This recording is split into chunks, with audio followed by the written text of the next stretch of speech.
ಸುಮಾರು ಸಾರ್ವಜನಿಕರಿಂದ 15 ಲಕ್ಷ ರೂಪಾಯಿ ಹಣವನ್ನ ಕಟ್ಟಡದ ನಿರ್ಮಾಣಕ್ಕಾಗಿ ಸಹಾಯಧನವನ್ನ ಕಲೆಕ್ಟ್ ಮಾಡಿದ್ದಾರೆ ಹಾಸನ ಜಿಲ್ಲೆಯಲ್ಲಿರ್ತಕ್ಕಂಥ ಕುರುಬ ಜನಾಂಗದ ದಾನಿಗಳಿಂದ. ಆ ಹಣಕ್ಕೂ ಕೂಡ ಲೆಕ್ಕ ಬಂದರಲ್ಲ. ಇದಲ್ಲದೆ ಸರ್ಕಾರದ ಸಹಾಯಧನವನ್ನು ತಗೊಂಡಿದ್ದಾರೆ, ಅದು 4 ಕೋಟಿ ರೂಪಾಯಿ. ಇದರ ಬಗ್ಗೆ ದೂರನ್ನ ಸಲ್ಲಿಸಿದ್ದಾರೆ ಅನೇಕ ಜನ ಜಿಲ್ಲಾ ಸಹಕಾರ ಸಂಘಗಳ ನೋಂದಣಾಧಿಕಾರಿ ಮುಂದೆ. ಸಹಕಾರ ಸಂಘಗಳ ಜಿಲ್ಲಾ ನೋಂದಣಾಧಿಕಾರಿಗಳು ಈ ಒಂದು ಗಂಭೀರವಾದಂತ ಆ ಭ್ರಷ್ಟಾಚಾರ ಮಾಡಿರ್ತಕ್ಕಂಥ ಸಾರ್ವಜನಿಕ ಹಣವನ್ನ ದುರುಪಯೋಗ ಮಾಡಿರ್ತಕ್ಕಂಥ ಅಧಿಕಾರವನ್ನ ಮಾಡಿಸ್ತಾ ಇರ್ತಕ್ಕಂಥ ಆ ಒಂದು ಆಡಳಿತ ಮಂಡಳಿ ಇರ್ತಕ್ಕಂಥ ಪಟೇಲ್ ಶಿವಪ್ಪನವರ ಅಧ್ಯಕ್ಷತೆಯಲ್ಲಿ ಇರ್ತಕ್ಕಂಥ ಆಡಳಿತ ಮಂಡಳಿ ವಿರುದ್ಧ ನೀವು ಇಲಾಖಾ ತನಿಖೆ ನೀಡಬೇಕು ಅಂತ ಹೇಳಿ ಇಲಾಖಾ ತನಿಖೆಯನ್ನ section 25 of the Karnataka societies registration act ಅಲ್ಲಿ ತನಿಖೆಯನ್ನು ಮಾಡಿಸ್ತಾರೆ ಮಾರಾಟಾಧಿಕಾರ ಹತ್ರ. ಜುಲೈ ತಿಂಗಳಲ್ಲಿ ತನಿಖಾ ಅಧಿಕಾರಿ ನೇಮಕ ಮಾಡ್ತಾರೆ 22ನೇ ಇಸ್ವಿಯಲ್ಲಿ. ಆಗಸ್ಟ್ 22ನೇ ಇಸ್ವಿಯಲ್ಲಿ ಆ ವರದಿ ಕೂಡ ಜಿಲ್ಲಾ ನೋಂದಣಾಧಿಕಾರಿಗಳಿಗೆ ಬರ್ತದೆ. ಅಲ್ಲಿ ಯಾವುದೇ ಲೆಕ್ಕಪತ್ರವನ್ನು ಕೊಟ್ಟಿಲ್ಲ. 2015-16ನೇ ಸಾಲಿನಿಂದ ಯಾವುದೇ ವಾರ್ಷಿಕ ಸರ್ವ ಸದಸ್ಯರ ಸಭೆಯನ್ನು ನಡೆಸಿಲ್ಲ ಮತ್ತು ಮಾಸಿಕ ಕಾರ್ಯಕಾರಿ ಸಮಿತಿ ಸಭೆಯನ್ನು ನಡೆಸಿಲ್ಲ. ಯಾವುದೇ ನಡಾವಳಿಗಳನ್ನು ಬರೆದಿಲ್ಲ ಅನ್ನೋದ್ರ ಬಗ್ಗೆ ಸಾಬೀತಾಗ್ತದೆ. ಈ ವರದಿ ಜಿಲ್ಲಾ ನೋಂದಣಾಧಿಕಾರಿಗಳಿಗೆ ಬರ್ತದೆ.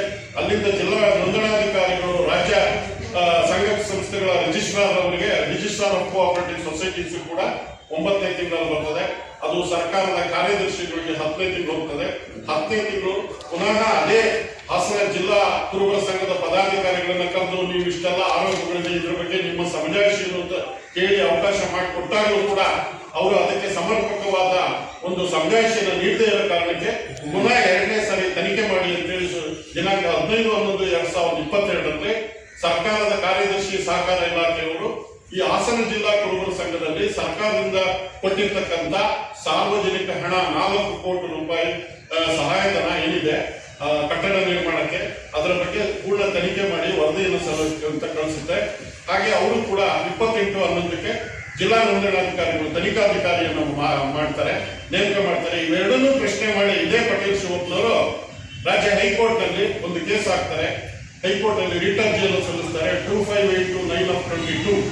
ಆ ಒಂದು ಹಾಕಿ ಈ ತನಿಖೆಯನ್ನ ಮಾಡಬಹುದು ಅಂತ ಹೇಳಿ ತಾತ್ಕಾಲಿಕವಾದ ಒಂದು ತಡೆಯಾಜ್ಞೆಯನ್ನ ಮಧ್ಯಂತರ ಆದೇಶವನ್ನು ಪಡೆದಿದ್ದಾರೆ.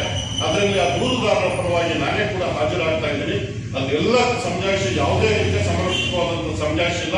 ಆ ಕಾರಣಕ್ಕಾಗಿ ಅವರು ಭ್ರಷ್ಟಾಚಾರ ಮಾಡಿರುವುದು ಸಂಪೂರ್ಣವಾಗಿ ಖಚಿತವಾಗಿದೆ ಇಲಾಖಾ ತನಿಖಾ ಇದರ ಮೇಲೆ. ಅದಲ್ಲದೆ ಇವ್ರ ಬಗ್ಗೆ ಈಗಾಗಲೇ ಹಾಸನ ಜಿಲ್ಲಾ 4ನೇ ಮ್ಯಾಜಿಸ್ಟ್ರೇಟ್ ಕೋರ್ಟ್ ನಲ್ಲಿ FIR ಕೂಡ ದಾಖಲಾಗಿದೆ. ಕ್ರಿಮಿನಲ್ ಅಪರಾಧ ಸೆಕ್ಷನ್ 471, 406, 490, 420 ಇದೇ ಪಟೇಲ್ ಶಿವಪುರಿಗೆ ಕ್ರಿಮಿನಲ್ ಅಪರಾಧದ ವಿಚಾರಣೆ ನಡೀತಾ ಇದೆ. ಈ ಕಾರ್ಯಕರ್ತ ಕ್ರಿಮಿನಲ್ ಅಪರಾಧವನ್ನ ಎದುರಿಸ್ತಾ ಇರ್ತಕ್ಕಂಥ ಅದಿನ್ನೂ ಅದರಿಂದ ಮುಕ್ತವಾಗದೆ ಇರುವಂತ ಸಂದರ್ಭದಲ್ಲಿ ಒಂದು ಸಮಾಜದ ಒಂದು ಜನಾಂಗದ ಜಿಲ್ಲಾ ಸಂಸ್ಥೆಯಲ್ಲಿ ಸುಮಾರು ಕೋಟ್ಯಂತರ ರೂಪಾಯಿ ಹಣವನ್ನು ದುರುಪಯೋಗ ಮಾಡಿರ್ತಕ್ಕಂಥ ವ್ಯಕ್ತಿಯನ್ನ ಕಾಂಗ್ರೆಸ್ ಪಕ್ಷದ ಹೈಕಮಾಂಡ್ ಮತ್ತೆ ಮಾನ್ಯ ಮುಖ್ಯಮಂತ್ರಿಗಳು ಕೂಡ ಅದಕ್ಕೆ ಸಮ್ಮತಿ ನೀಡಿ ಅವರನ್ನು ನೇಮಕ ಮಾಡತಕ್ಕಂಥದ್ದು ಇದು ಕಾನೂನಾತ್ಮಕ